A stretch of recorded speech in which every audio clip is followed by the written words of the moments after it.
এই যে ক্ষতি নিরূপণ করে প্রশাসন, কারণ এই ব্যর্থতা প্রশাসনের ব্যর্থতা, এই ব্যর্থতা রাজ্যের স্বরাষ্ট্রমন্ত্রী তথা মুখ্যমন্ত্রীর ব্যর্থতা, এই ব্যর্থতা যারা শরিক জুটে থেকে এই শরিকদের হয়ে কথা বলছেন, যারা এই রাজ্যের আদিবাসীদের কথা বলছেন, যারা সাধারণ বাঙালি প্রহারী ঐক্যের কথা বলে এই রাজ্যে ঐক্য বিনষ্ট করার জন্য এই ধরনের ঘৃণিত কাজ করছেন, তাদের বিরুদ্ধে তাদের এই ধরনের আচরণে আজকে শান্তিবাজারবাসী তারা আতঙ্কিত।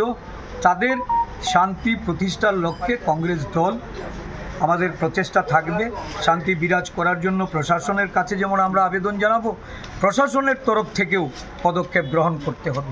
আমরা শুনেছি যে এখানে কয়েকজনকে গ্রেপ্তার করা হয়েছে, যারা মূল এই ঘটনার জন্য দায়ী তাদেরকে খুঁজে বের করে প্রশাসন অবিলম্বে তাদের প্রতি কঠিন ব্যবস্থা গ্রহণ করতে হবে।